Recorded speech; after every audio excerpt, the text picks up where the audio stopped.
Hey, we recorded the episode you're about to hear over a week ago, which stands in stark contrast to far more serious stuff going on in the world right now. We hope you and any of your loved ones in Ukraine are safe. If you'd like to help, we're passing along the organization's NPR recommends on the front lines of humanitarian support, so find the link in the show notes.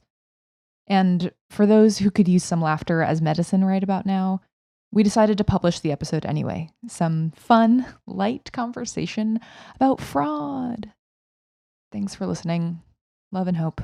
Okay, on to the show.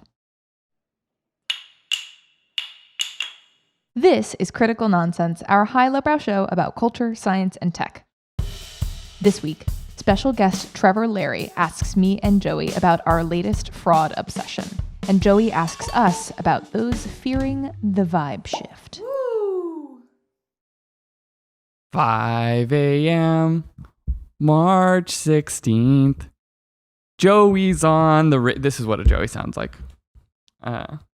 And this is what an executive producer and Ypsilanti a fan, Jess Vander, sounds like. Hi, this is Jess. And this is what a special guest and chaotic good con man, Trevor Larry, sounds like. Hey, that's me. Hey, and me. Welcome back to the show, I guess. You know, is this your third time? I think it's my second time on the show. Oh. Last time talked all about time, so who knows? Maybe we got lost in there and doubled up. Yeah, maybe we looped back on ourselves. Any housekeeping, Jessica Vander? No. There's none. Rate, review, subscribe. Moving on.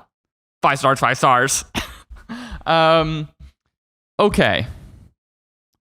With that, Trevor, you came to us with an interesting question about your recent personal obsession. So why don't you get into it? Honestly, this obsession has been ongoing for a few years now, although I didn't know it was an obsession at first. But I've been super into fraud busting dramas and documentaries. So it started back with Sour Grapes a few years ago about this con artist who cornered the market for rare wines and blended cheaper wines to recreate the flavors of expensive bottles. I mean, recently we've seen things like The Tinder Swindler come out last week and Anna Delvey, the Soho Grifters story, reinventing Anna on Netflix. It feels like we're in this peak moment of frauds and con artists. Fire Festival. What? Yeah.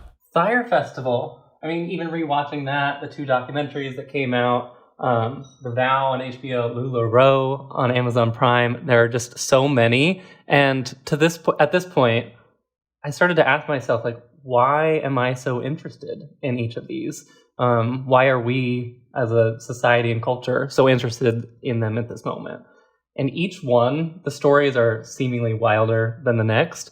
You have these like geniuses with exceptional talent making their way. And I guess if you think of these fraudsters a bit like hackers of social psychology, they're finding weaknesses in our social contracts and using trust to win money. So I guess my question for us today is, if we think of fraudsters as the hackers of social psychology, what can it teach us about the weaknesses of our society so we can strengthen them and make them better?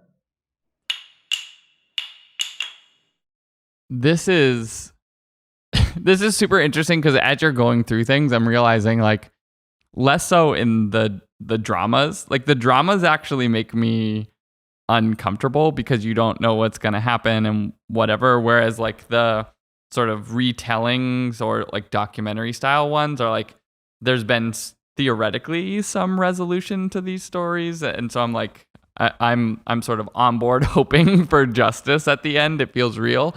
But I've just been listening to the New York Times and Serial's new one, The Trojan Horse Affair, that talks about sort of like effectively what is like a fraud of a letter that was sent to a school that ignited like a huge Islamophobic scare in the UK that had huge sweeping effects. And it does like, it feels like in a time where people are sort of have a distrust in institutions and or sort of a growing distrust in institutions based on sort of how those trend lines have been moving. It sort of feeds into the narrative. Like you have to be, it's sort of like reaffirming the skepticism that people have of these institutions. But it's interesting because so many of these are less about institutions and more about individuals. And that part, I'm like, I'm not sure where to make sense of it. Is it just like a hope for justice in a world that feels unjust, or is it something else?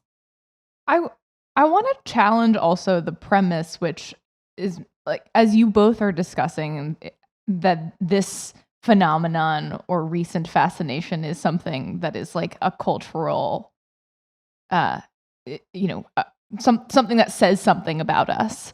But also, I mean, maybe this is the skeptic's take, but I feel like the archetype of a fraud narrative is just like dramatic irony.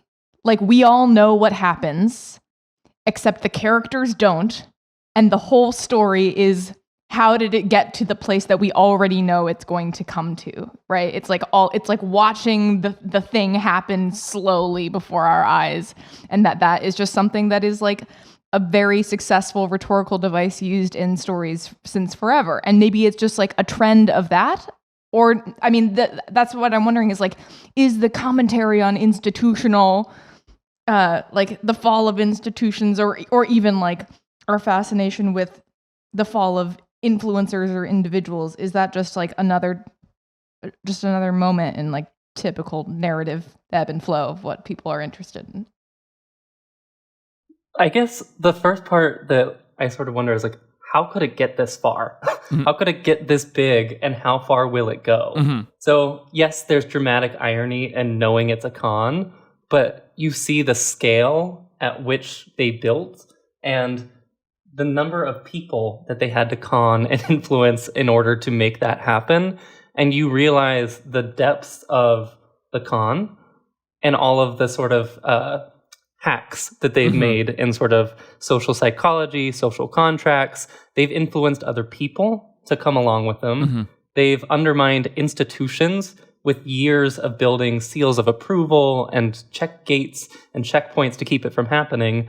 And they've created these sometimes empires of wealth, money, fame, celebrity, like you name it, that has somehow undermined so much of what we hold to be true and trust. And so it does go back to that institution. It's interesting to think about the sort of genre you're talking about as like an educational device or an edification of our understanding of the social contract, like you were talking about, or sort of like the education that comes from these things becomes like a fortification against those hacks and things like that. Because if you think about, I'm coming up with like a few examples in my head, Catfish as an example, like the movie. Exactly. And then the show and all of that was like, what was his name? Niev, I think was his name, or something like that. The one of the two brothers that made the original thing. Nev? Yeah, Nev.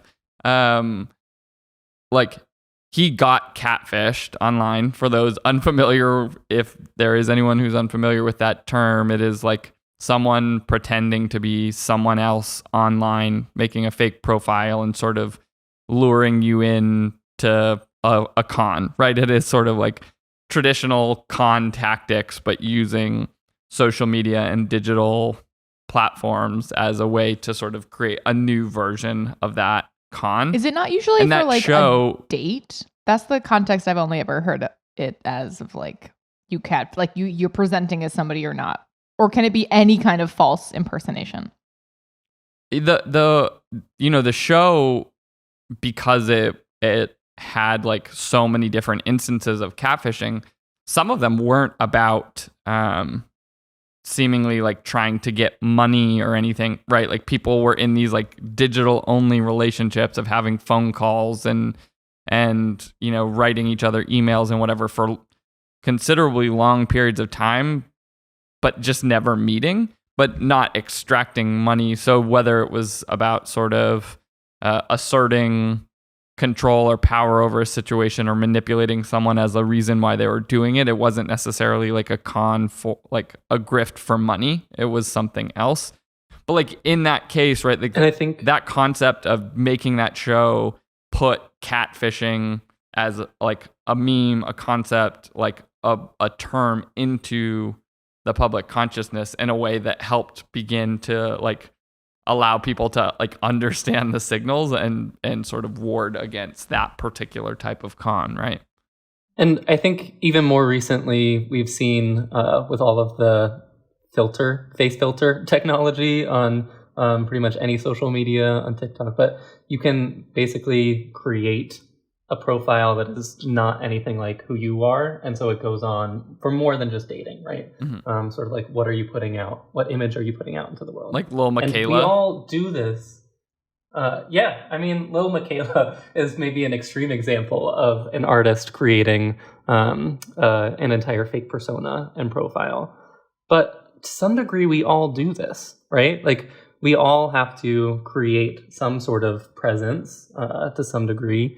And that's why, like, the idea of inventing Anna, like the name of the drama and the story about the Soho grifter, Anna Delvey, is interesting because we're all building up our own personas, profiles, backstories, trying to root it in as much truth as possible. But if you think about teens and people who are finding themselves, like, what to them feels honest, true, and authentic, and at what point does it go too far into outright lies?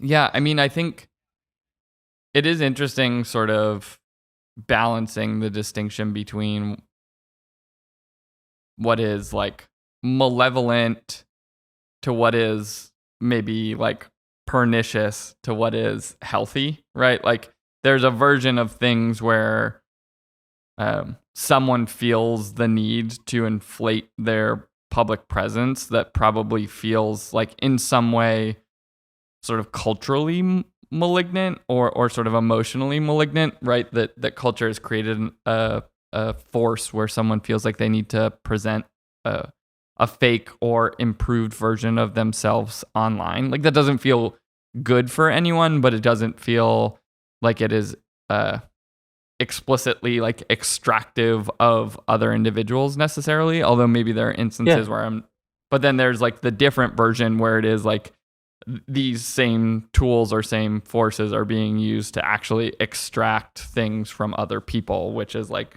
crosses into a new territory. And even if it's unhealthy, I feel like there's a difference between that and suddenly falling so in love with this aspirational but false self that then actual crime starts happening, which is like the premise of inventing Anna, right? Like someone who has deluded themselves so deeply into a different person that they are that I think that's the thing that's psychologically fascinating is like, wow, you fell so hard for that self that you're like now doing crazy things. Yeah, it's like what motivated them. So for Theranos and Out for Blood in Silicon Valley, it's like she's out for celebrity and money. For Keith Raniere in Nexium, he's out for control. In Anna Delvey's case, she wants to be like the socialite and a celebrity with her own art foundation. Like they have bad motivations that their deception and con is geared towards. And they create this immorality warp around them that gets everybody, like multiple people, acting in bad faith and starting to undermine others. It's almost like they've built a cult or a movement of people who now no longer have that same sense of morality that they might have on their own, using things like Emperor's New Clothes, like talking about what's next and what's cool, and everybody wants to be on the bandwagon, or collective bias, or downplaying things that are bad. Like there are so many social things that come into play that start to mobilize more people towards their ill Yeah, it's like shockingly easy. It's like part of the thing that you, while listening or reading or watching any of these stories, you're just like, wow, that wasn't that hard, because it's preying on, like, you could fall into this trap. Exactly. It's like, of course, I see exactly how that happened. Yeah, I think that's why this idea that you sort of brought up at the beginning, like, there have always been bad people who are trying to sort of manipulate other people through cons and grifts, right? Like literature, through history, like oral traditions all tell stories of sort of types of cons and being duped that you should watch out for. But the thing that you brought up is at the beginning about sort of like learning from these things, or what does it teach you about sort of the dynamics of social contract? To me, I'd never thought about it this way, and I think it's really interesting to think about these stories being told, while like interesting and entertaining, also as like a form of inoculation, right, to specific audiences who are susceptible, right? Like Catfish the show was ultimately like teaching young people the ability to sort of protect themselves against emotional manipulation online. Not just young people, but the show was targeted towards them. And in the same way, right, like as much as the Theranos story and Elizabeth Holmes is like an interesting story for all of us, like it is fundamentally a cautionary tale to like VC community around the world, like institutional investors, to sort of be like, watch out for these things, right? Like it is an inoculation against, like, you can hold a concept in your head and say like, does this feel like Theranos? Does this feel like an Elizabeth Holmes situation? Am I being manipulated in the same way? Like if I get a random message online and I'm like a young person where someone's trying to like hit on me, I'm like, feels like a catfish. Yeah, inoculation, or like a fable. Just like, yeah. This is a commentary on society, culture, traps. Don't fall into them. Yeah. But it's so hard not to fall into them, because we're all looking for connection, belonging, like empowerment, a healthy, stable career and family life. In the case of LuLaRoe, like each time there's a promise of something that feels very human and very natural to want, and to want to buy into and fall into, a promise that can't be kept. And it's hard to say that we shouldn't be as trusting, that we should be more skeptical. Right. Like, of course we are, but how can you suddenly undermine the trust of all of these things that we once hold true? Right. And this is, I feel like, what is so titillating about this series of content coming out. It's that it's like, oh, I see how tempting, like that's like very close to home, like dangerously close to home, and perhaps a cautionary tale, but also like it's interesting because the line is so fine and walking it is tricky. Yeah. Well, you go into a wine store, and I like know nothing about wine. I'm like, might use a DOC label or something to like understand what to look for. And those can be frauded, right? Like in the case of our wine fraud sour grapes person, he's creating fake labels. But I'm not going to go in and now mistrust all of the labels that I see on wine, or like seeing somebody in a uniform or a vest. Like I'm not going to question that as much, because it becomes a shortcut for us to navigate through life more easily. I think it is, one of the things that is important here, not to say that any of us can't become the victim of a fraud, but oftentimes, like con men, con women are sort of preying on people who are weak or who they have identified as being sort of weak in one capacity and maybe sort of situationally or contextually weak, right? Like they're facing some kind of financial struggle or they're facing some sort of situation, and it is sort of capitalizing on someone's vulnerabilities in a moment to seize them. And I think that part is sort of interesting too. Maybe instead of weak, like particularly hopeful and like in need of something at that moment. Like, I mean, hopeful is an interesting way to describe desperation. Yes, I think that's sort of what I'm saying is like perhaps overly receptive to a sort of like promise or offer. Yeah, I mean, I think... But yes, vulnerable in that way. I think it's always, right, like people are bad at risk analysis, right? Like we know that. We've had lots of conversations about that concept over the past 2 years and the pandemic of sort of like how are people assessing and mitigating risk is like really difficult, and we're not in like the academics know that we're not good at it and they try to teach like rules, but like there are like public legal cons through history, right? Like Publishers Clearinghouse was like fundamentally like a giant legal con. I don't know if y'all are old enough to remember Publishers Clearinghouse, but it was like it sort of made famous these big checks. You'd get like this envelope in the mail.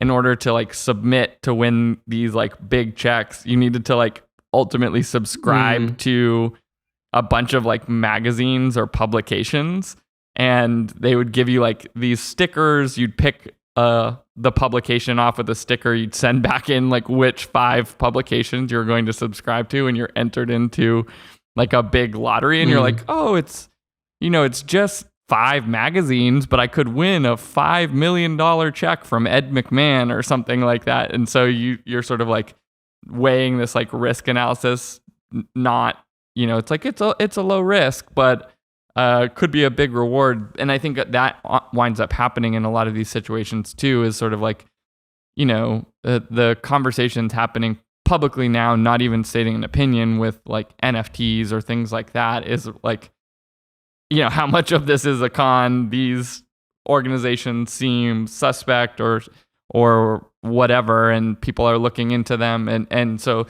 like we're sort of actively publicly having this like negotiation with like, is this just like a big con or is it not? And trying to figure it out live. And it's difficult to do those risk analysis situations, especially if someone's showing up on your door saying like, here's a get rich quick scheme, or here's, I'm going to make you so famous, or whatever it is. And that's exactly it. Like hope and desperation skew your cost benefit analysis. It's like you are believing that the payout is going to be great because you kind of need to. Yeah, exactly. You're reminding me of the McDonald's scandal and the Monopoly lottery system that was all won by the same people. But yeah, like the lottery in itself can discuss if it's scammy or not, but definitely loops a lot of people in who maybe like can't afford lottery tickets. And there's still that hope of being able to win big one day. Don't need to put a moral valence to our lottery system, but it's also like there are so many scams that even bring. I watched that McDonald's like docu-series, was it on HBO, I think. Like there's so many of these things, right? Like catfishing sort of entered into public, but we don't have a handle for like the McDonald's version versus like the Theranos version versus like, Nigerian Prince often comes up as like that like early internet scandal that got a lot of people to send money, right? Like, I'm a Nigerian prince, I just can't get access to my account. If you send me some money, you'll get so much more when I get control of my account. Some of those things sort of make it far enough or get turned into a handle where you can kind of use it as a device, but there are so many of these cons that you can't possibly come up with like a handle for all of them. But I do want to bring us back to something that Trevor said earlier, which is that despite the volume and perhaps ease with which it is to find something deceitful or fraudulent or con-like. I don't know. I just have to believe in a kind of optimism, and that we should still, expect good and the best from people, that this exists and that these stories are fascinating and maybe even common, should not necessarily change our certain things about us. Like, yes, cautionary tale, but other parts are good, right? No? Yes. Like, we still ideally want to have faith in each other, in people, in humanity. And one of the trickier things is, like, a friend of a friend, word of mouth, like transfer of trust. Mm-hmm. That if I trust you and you trust them, that, like, yeah, I think we should still stay optimistic. The answer isn't to be skeptical of everyone. Yeah. And I think it's interesting too, this idea of like the hypervigilance that this creates, like you're talking about, of sort of fear of a greater con. Like I'm thinking about, right, like at the same time that I believe it was right before the Tinder Swindler came out, there was the sort of big but brief uproar about Caleb from West Elm online. And it's interesting looking at those two situations, right? Like there's this sort of, what people have called a witch hunt around Caleb from West Elm, who, without knowing all of the details of the situation, just sounded like, like what you would describe, what the internet would describe as a soft boy, right? Like he, like being like highly emotional, telling, talking to someone as if they were like in love, and then eventually like ghosts. a serial ghoster. Yeah, a serial ghoster, but like someone who like went on dates with women and like said very romantic, emotional things and then just disappeared.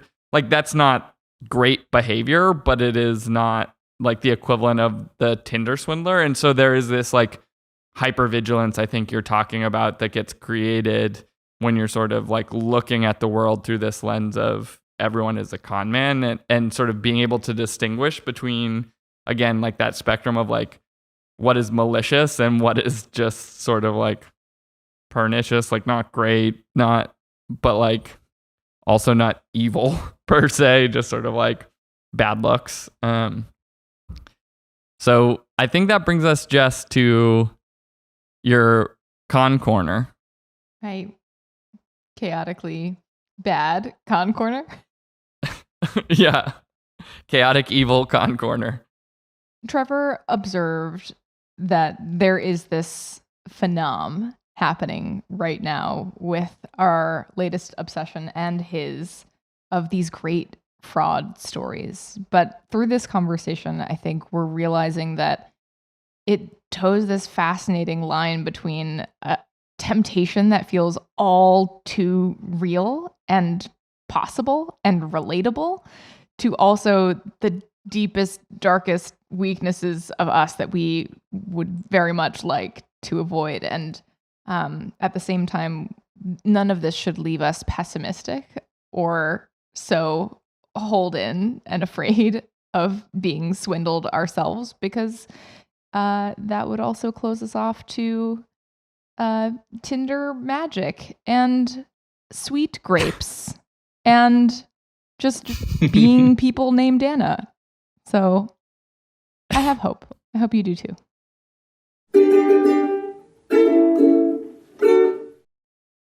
And we're back after that little ukulele palette cleanse as performed by Jess.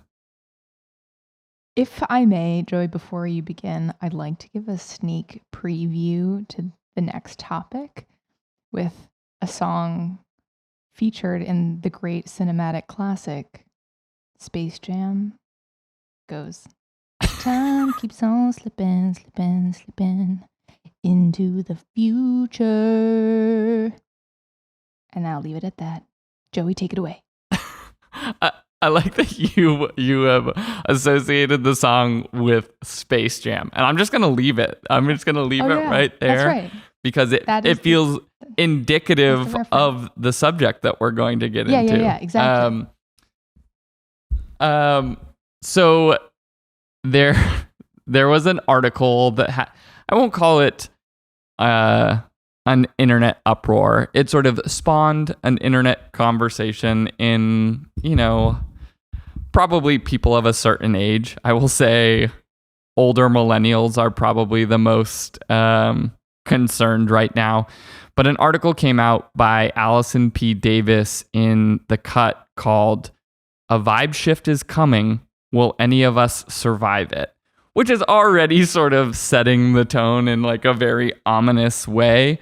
But it ultimately discusses a guy named Sean Monahan, who was one of the founders of K-Hole. If any of us are old enough to remember some of the K-Hole reports, they coined the concept of normcore, talking about sort of the aesthetic vibe of 2013, 2014, 2015, people wearing like New Balances and like basic colors and trying to look like very sort of visually subdued, talking about like the era of a moment. And this new article is, I guess he released an article on his Substack, which is called 8 Ball.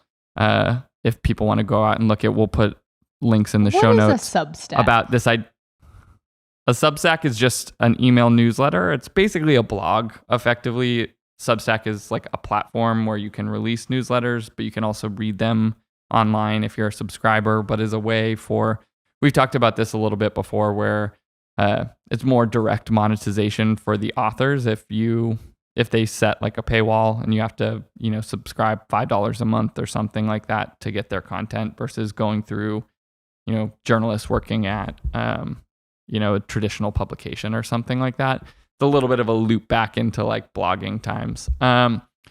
But this Substack email newsletter and ultimately the article are talking about, Monahan has some credibility around sort of trend forecasting, has an MFA, like around sort of like has skills and training looking at like aesthetic principles and sort of identifying like what is at the root of what's going on, or at least sort of academically thinking, philosophically thinking about sort of what's at the root of like an overarching moment in time, trend, youth culture.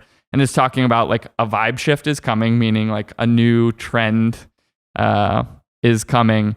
And a lot of people are like freaking out that like, because of how this cut piece was written and how the original article was written, that they're just going to be like left behind in whatever the new vibe is going to be. And it's interesting to me because it sort of highlights this hyperfixation on youth and youth culture as sort of like the dominant culture in society, in a way where people are potentially left feeling obsolescent, irrelevant, or whatever by the time they're 30 years old. And in a world where people are living increasingly longer to sort of ultimately like intimate that someone has like passed their peak by the time they're 28 because they're no longer like relevant to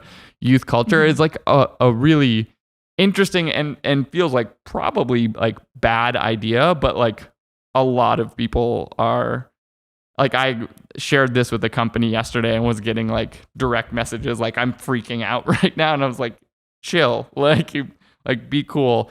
But my question to y'all is sort of around like, should we even care about this thing? Like, is this just a product of aging and whatever? And so the question I'll sort of present you with is,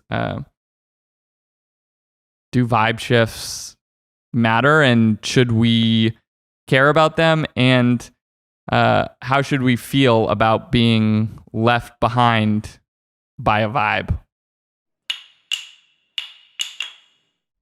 Okay, so let's go into it, dig into the questions that you have. I feel like vibe shifts absolutely happen, right? Like, totally. You have the hipster movement, normcore, like where we are at in the pandemic, largely shaping Yeah. Yeah, you have trends, you have like dominant cultures and styles and aesthetics and vibes. So, yes, they exist. Yes. The second question was about like, do we care about them? And I feel like I'm very much of the camp that this is like a natural process of aging, and people, I guess, grappling with age and their relation to youth culture and like the next vibe shift that is emerging, largely driven perhaps by people who are younger than us, than me, being 28. And yet, honestly, the thing that surprises me the most about this is that it is the least new, when actually I think what I would suspect is that right now, when fast fashion is out and sustainability is in, and the idea that like you have things that last and you don't have to turn them over fashion-wise, like sort of rejecting norms feels in. I'm surprised that there is such a concern at what seems to me like also in a lot of ways like a materialistic fear that that is something that would be still just as prevalent when I don't know, I would kind of hope that now would be a juncture where it's like, yep, I've had the same thing for 20 years that I've been on this planet, and that's cool. Yeah, I think there's sort of like a root. There's a few root things, right? There's like a fear of irrelevance, and it sort of makes sense, particularly in this moment, the fear of irrelevance, given sort of where we've come since maybe the last vibe shift in terms of like influencer culture and sort of an increased orientation towards fame and clicks and social media and things like that people would be especially fearful of being sort of deemed irrelevant or obsolete. But then there's also this idea that I think is sitting within it of sort of the like taking as a given that people's identities are static and that at some point your identity calcifies in such a way that you are like stuck in that form whenever you like miss the next vibe. Like maybe you catch 3 vibes and you're like doing okay, right, in quotes, and then all of a sudden you miss the next one and you're just stuck in that last vibe forever, as they're describing vibes as like trends, right? Like, you know, there are people who sort of still maintain the, in quotes, like hipster aesthetic or things like that. But that idea, like that the way in which you present your fashion is also like a formalization of your identity to a specific era. There are kind of other examples of like your taste and identity being formalized at one point. We talk about this a lot with like music, right? So sort of in your formative years, maybe middle school, high school, college, the music that you listen to sort of becomes static at some point. And you're not necessarily going and looking and discovering and finding the new genres of music. Like, I'm not necessarily deep into the PC music scene right now, or like what the next version of the genres in music are. And I feel like this is maybe a bigger symptom of that more broadly about lifestyle, fashion, vibe, mood. It's sort of commenting on a larger scale of, has our taste and identity stopped changing and evolving for these people, or can I stay evolving in line with how other people but this are is like so that's probably where the difference just like, riddle me this, what is so bad about liking what you like or sticking with something? Not to you, but I think like to the I present this question to the culture of maybe it is there is something to the idea of being less open and comfortable with change in time, and there's like a demonization about that when it comes to aging. But at the same, I guess just like to over exaggerate the problematic side of that, especially when there are present very obvious upsides to sticking with the same thing, especially if we're talking about vibe shift. I think I'm honing specifically in on things like fashion and other like style makeup, that those types of industries, right? Where it's just like presentation. Yeah, exactly. It's like, music. Okay. Yeah, maybe music is not necessarily bad, but though it would be nice perhaps to like keep a more open mind to new artists. But like, it's hard to argue for like, yeah, you need to be changing out your clothes all the time when there are so many arguments for not doing that. Yeah, it's almost like there are people who maybe define their taste and identity a little bit about like being in the know to some degree, and like being up to date, being relevant, knowing what's happening, and being on the edge of culture and the vibe shift. And for those people, this might matter more, and they are grappling with the like fact of should they care, and is it something that they're interested in? I think there will always be the people that sort of opt out and define it maybe like by what they prefer and taste, and that might be more. Opt out is interesting. It's almost like these vibe shifters, or like who have weathered a couple of seasons of vibes, are like, I'm retiring. I'm just not going to do it. Well, I'm not going to do it again. Yep. This is my last run. I think there's like, right, like youth culture is sort of is a new phenomena, like relatively speaking, right? Like adolescence as a concept and sort of the idea of youth culture as we think of it now is like fundamentally like a post World War II era construct. Like it didn't really emerge until the 50s, where people were going to work later, more likely to go to college. And so it's like fundamentally this progressive type of movement where youth culture pushes back on the concepts from the previous generation. And so like in some ways, I think it is like generally we could look at it as a force for good, right? Like feminism as sort of a like modern feminism as a construct was emergent out of youth culture of like pushing back on the ways in which women or broadly more people saw their mothers being treated and felt like that's not how they wanted to exist in society. They deserved equal rights and things like that. And similarly, like a lot of civil rights movements or environmental movements, like a lot of these things sort of emerge out of like that tension between a new generation pushing back on an old generation. And even when we look at like even memes, right, like of OK Boomer and sort of like the sort of I guess like negative vibes that boomers get from Gen Z or millennials online are like fundamentally about that idea of like there's some sort of values conflict. What I think it is might be interesting now in the age of the internet and sort of the amount of exposure to broader ideas and your ability to be sort of interacting, whether or not you agree, whether or not you change your aesthetic, sort of the exposure to the ideas of youth culture is more present, prominent, and diffuse.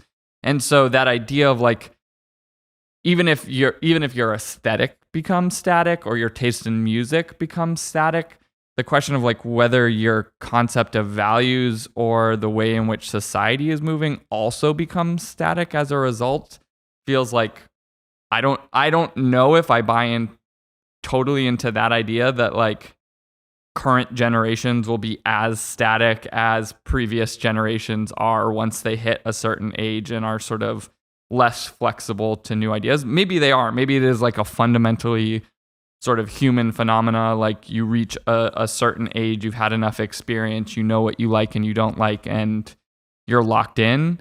But I'm like part of maybe it is wishful thinking or whatever, but I'm sort of like reticent to say that sort of that intellectual rigidity will also match maybe potentially this sort of like aesthetic catching a vibe rigidity. Yeah. It's almost like we should disambiguate how it shapes our outlook on the world and our values with how it shapes our desires of how we want to present ourselves, maybe how we see ourselves with identity. I'm unsure, as you are, maybe about like how these vibe shifts might change our values and outlook on the world. But I can't help but get this inkling feeling that to some degree this is a conversation that is maybe more specific, like to maybe millennials in New York. Like the scope of this conversation and where this is happening feels kind of punctuated and specific. And I'm even going to like places where vibes become manifest. So like Williamsburg. Yeah. If you could just like pick one spot for people maybe outside of New York that's more specific of a vibe from 5 to 10 years ago made manifest and perhaps calcified, and what happens to that now. I think even like Richmond, perhaps back in like 2008 to 14 with like hipsterism, microbreweries, like you can almost pick places where their rise is so closely tied to a vibe shift, and looking at how they change or don't change is also kind of like an interesting way to look at a vibe, perhaps, and describe it. Yeah, totally. I mean, I think, right, yeah, like Williamsburg was sort of a central origin of the way Sean Monahan would describe 3 vibes ago. The indie hipster sleaze vibe, I believe, is how he described it. And then, you know, that vibe ended, according to him, in 2009. And if, you know, we look now 12 years later, like Williamsburg is a very different place. It is high rises and like finance people and, you know, like becoming sort of like a new incarnation of what Madison Avenue used to be, or like Rodeo Drive, where it's like high-end fashion shops and things like that. And sort of the vibe has evolved in that location, even if it was the origin point of like a much bigger phenomena that sort of spread out across the country or even sort of the West. Okay, but question. Can certain vibes age like a wine or a cheese? Yes.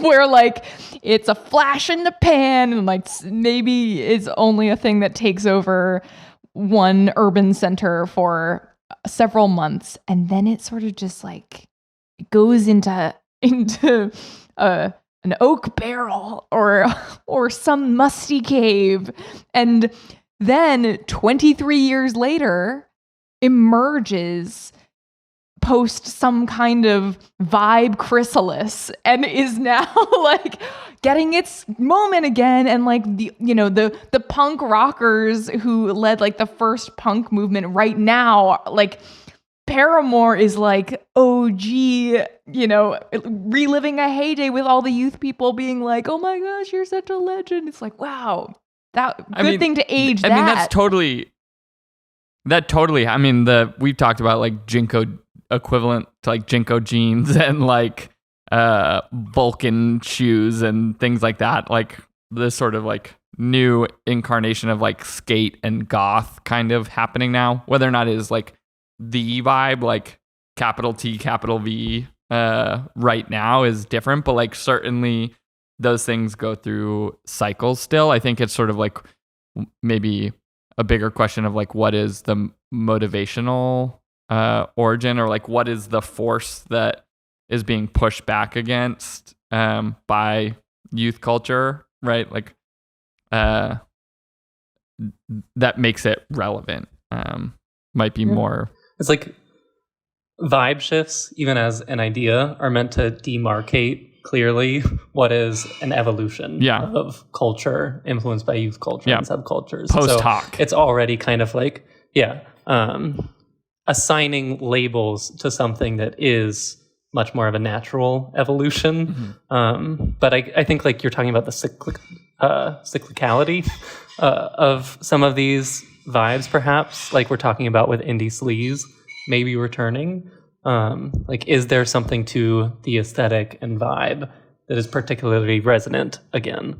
Are you and what has made that change? Are you wondering, Jess, if like you go into a chrysalis for a few years when you're like 45, you like reemerge and you're like, I'm cool. Yeah, I'm cool. That's what happened with like Sweet. grandma core and cottage core. All these grannies are like, yeah, this is, which is like a style of just inheriting your grandparents' furniture and clothing. But like that was, whatever, 5 years ago, the thing.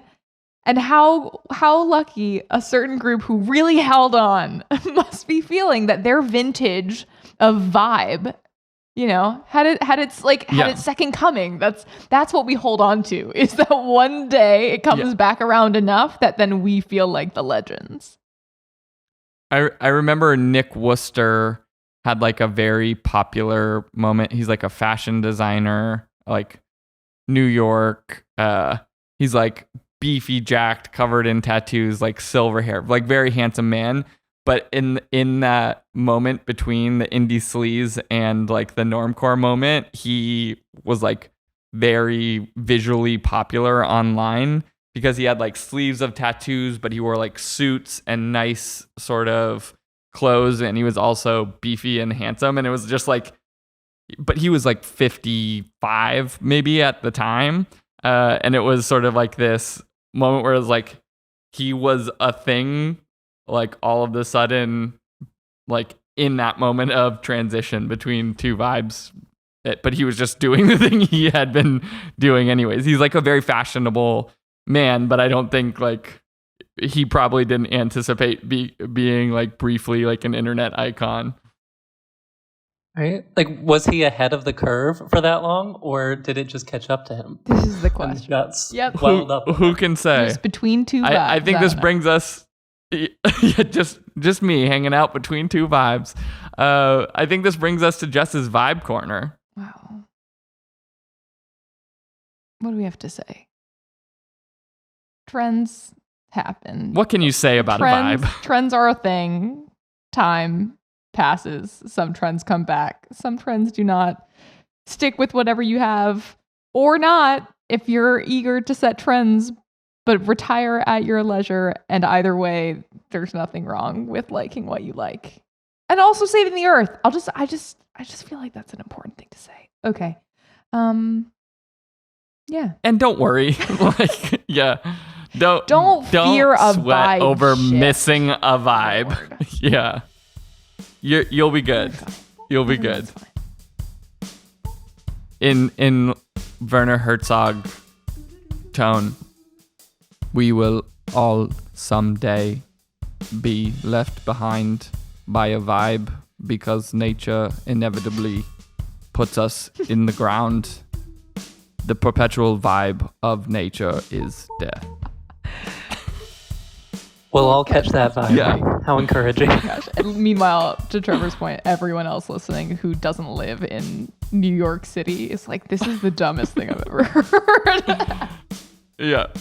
Like the big complaint is like, I refuse to buy another pair of jeans. Like just the right pair of jeans. I will not buy new jeans. Oh my God. Yeah. How inane. Sorry. Here we Thanks are. for entertaining us by listening to this.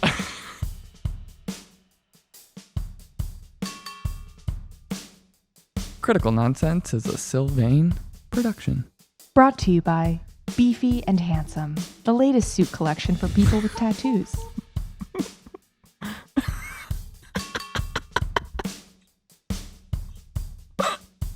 As always, we'd like to thank you, executive producer Jess Vander, for just, being a supporter of Beefy and Handsome. Those people need support too. Their number one patron.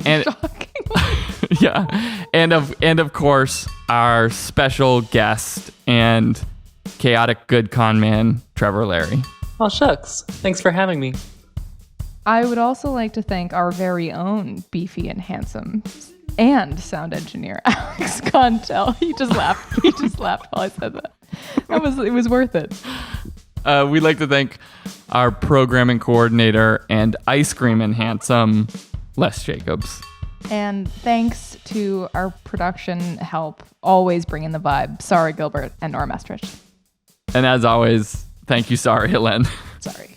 Special thanks to Nick Wooster. thanks for doing you and just somehow catching a vibe at 55. Trevor, is there a fraudster you would like to thank? I mean, my mind is currently on beef and cheese behavior on TikTok, which is basically just doing you, regardless of what other people think. Beef and cheese behavior? Inspired. Never heard of this. Yes. Inspired by a Taco Bell order for just beef and cheese in a Crunchwrap Supreme and not caring what other people think about it. That's there beef is and cheese like a behavior. vessel. That's my though, vibe. Right? Okay, so there Crunchwrap is like a Supreme is the tortilla vessel. involved. But it's like very Got it. beef and cheese behavior to just like do what you want, not care. This and is so like, shout out to the beef and cheese Crunchwrap Supreme. did I just find out that like at 37 I'm catching a vibe? Like The beef and cheese vibe. because I've been doing this my whole life. Yeah, like beef You and got the cheese. beef and cheese vibe. Cheese is. Although I lost the cheese in recent years, sadly, so I'm just like, am I just a beef? Is that vibe? the nun pizza energy? Yeah. Just bread with I have crumbled beef. I have beef and I have beef and cheese energy, but I just can't have the chease. So it's just beef and cheese energy. Hold the cheese. Yeah. I'm lactose intolerant. Well, if lactose intolerance becomes cool, like, I'm in. Well, with that, we're thankful. Thank you for listening to this show about our existential fears and dreads. I mean, as always, without Aaron here, we fear that this won't become the subject matter. He's usually our existential dread expert, but we made it there without you, Aaron. We love you. Have a good week. Okay, bye. Okay, bye. Bye. Yay.